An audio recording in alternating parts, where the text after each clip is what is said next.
the Owl House ended, I found myself asking the question, what other shows have dared to be so kind to their audiences? And then I remembered, Galavant exists.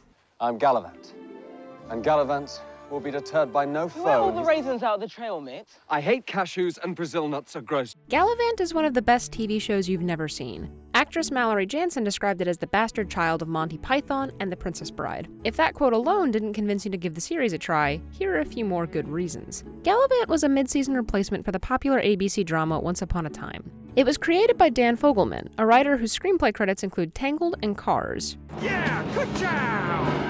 The series is a musical fantasy comedy with original songs composed by Christopher Lennertz, Glenn Slater, and Alan Menken. Yes, you heard that right. The Alan Menken worked on this show. So naturally, every single song on the soundtrack is spectacular. And soon your castle and your ass will be mine. I don't like you! If you're thinking to yourself, Jenny, I don't like musicals, that's fair. But consider this. Songs are just like any other storytelling device. They're simply a medium for advancing the plot, furthering character arcs, and in the case of Galavant, telling funny jokes. It's a good day to die, There's one more episode. but still we could die. Every genre of media requires some suspension of disbelief. It may not be realistic for characters to suddenly start singing every 7 minutes, but I don't watch TV for a realistic portrayal of the world. In case you haven't noticed, reality kind of sucks, so I find escapism to be a preferable alternative. Entertainment should be entertaining, and extended musical numbers are pure fun. Does that clear things up for you? No. Galavant is subversive in all the best ways because the show legitimately respects both its audience and the genre it's subverting. At the start of the series, Galavant is your typical knight in shining armor. He lives a chivalrous life and passionately loves a woman named Madalena. When a neighboring king visits their small town, Madalena is kidnapped, so Galavant rushes to save her and stop the wedding. After fighting his way through a castle full of guards, Galavant delivers a beautiful show-stopping speech. King Richard can give Madalena great fame and fortune, but only Galavant can give her great love. And then... Actually, I'm gonna go with the fame and fortune. Seems like an easier life, you know? By now you're probably thinking, Jenny, that sounds great, but you just spoiled a significant chunk of the series. I didn't. I just summarized the first 5 minutes of episode 1. The real plot picks up a year later. Galavant is still nursing his broken heart when Princess Isabella comes knocking at his door. Her kingdom was recently invaded by Richard's army, and she's in desperate need of help. Galavant sees this as the perfect opportunity to win Madalena back and reclaim his knightly mojo. The two of them set off on a hero's journey, along with Galavant's put-upon squire, Sid. These three are the embodiment of a disaster trio. You know the expression, it takes a village? No, I don't think that's been invented yet. As much as I love these characters, they're not the reason I recommend this show to so many people. You shouldn't watch Galavant for Galavant. You should watch Galavant for King Richard. Oh, poop, I got gravy on my tummy flowers. If you don't want the major beats of his character arc spoiled, I suggest you skip ahead to this timestamp. His story explores some of my favorite topics and themes, and it's worth experiencing with a fresh pair of eyes. For those of you who are still here, Richard is one of my most treasured fictional characters ever. Of all time.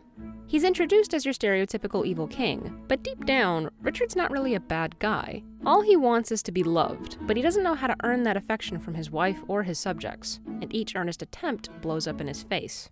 Do you like me, Gareth? I mean, you know, as a person. After going on an intense drug trip with his chef and a wizard named Xanax, Richard discovers the root of his insecurities. His older brother abdicated the throne, so Richard found himself struggling to fill a role that was never intended for him. This severe case of imposter syndrome subconsciously shaped his behavior and influenced all of his personal relationships. Just as Richard starts to set healthy boundaries, Madalena stages a coup, forcing him and Galavant to flee the country. Richard spends most of Season 2 grappling with a major identity crisis. He's never been anything other than a king, and without that title, he doesn't know how to define himself. In the absence of a clear purpose or direction, he decides to join Galavant's quest to save Isabella, much to Galavant's dismay. Will you shut up? Richard's childhood friend Roberta completes the show's new disaster trio, and over the course of their journey, the two reconnect and fall in love. Their romance is cute. It's probably my favorite canon relationship from the show, but the most important character in Richard's development isn't Roberta. It's his dragon, Tad Cooper. The perfect pair. A dragon that isn't a dragon, and a king that isn't a king. Richard is the only person who believes in Tad Cooper. Ipso facto, Richard is the only person who believes in himself. His best friend Gareth doesn't view him as an equal. Roberta doesn't expect him to survive the final battle, and his own subjects decided to form a democracy in his absence. But despite all this, Richard manages to stave off the constant onslaught of doubt and becomes the one true king to rule them all. After years of searching for external validation, Richard learns how to love himself, which is infinitely more rewarding. I have a dragon. The definition of self-love has become warped these past few years, but I think real self-love is simply making good choices and being an active participant in your own life. Everyone is flawed, but the willingness to acknowledge and address your shortcomings is a remarkable act of courage. There's a quote floating around on the internet that says, "You can't love other people until you love yourself." And though I find this sentiment to be agreeable, I don't think it's holistically true. Learning to love yourself through other people is a valid phenomenon. The key is making sure that your sense of self-worth isn't tied to their perception of you. Richard admires Galavant and his goals, but he doesn't try to become Galavant. Instead, he grows into a better, more authentic version of himself. Pretty freaking cool, huh? Yeah. I wouldn't classify Richard's arc as a redemptive story. It's more akin to a recontextualization of one's self, but it's nonetheless inspiring. All of this is punctuated by Timothy Odmanson's wonderful performance. The show's casting is pitch perfect, but his comedic timing is simply unparalleled. Everyone!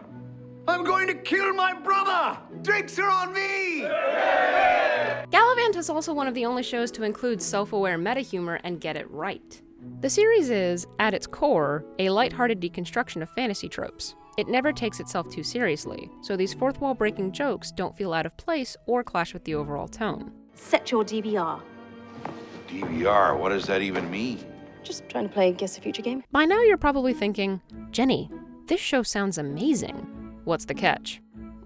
Well, I'll let Nathan Fillion explain that. Best TV show ever, so of course, canceled. If I had a nickel for every time one of my favorite TV shows was canceled prematurely, I would have a lot of nickels. Such is the burden of having great taste in media. On the bright side, Galavant doesn't end on an unresolved cliffhanger. The showrunners saw the writing on the wall and managed to deliver a conclusion that's somehow more satisfying than Game of Thrones, a show Galavant constantly alluded to and poked fun of. One daughter, then we leave the rest to the White Walkers. The writers did leave a few plot threads open. Madalena's story couldn't be easily resolved within the time constraints, and I would have paid millions of dollars to see Galavant struggle with writing an epic poem. But all in all, the finale is kind, and there are so few shows that hold such an honorable distinction. I don't want a piece of media to hold my hand, but I sure do appreciate it when one gives me a gentle, reassuring hug. And that's Galavant in a nutshell. It never tries to outsmart you, nor does it resent you for being an engaged audience member. It's a short but enriching adventure full of humor, heart, and harmonies. All 18 episodes are currently on Hulu, just waiting for you to give it a try. And if all these reasons still weren't enough to convince you, then I leave you with this. Weird Al Yankovic plays a singing monk. Jazz hands. Thanks for watching. If you like this video, give it a like, and it is the first in a series of videos I'm doing titled Requiem for a Canceled Show, where I basically just complain about all of my favorite shows that got axed way too early. I've put a ton of work into this project, and I'm really excited to share these videos with y'all. Until then, subscribe, comment, and take care.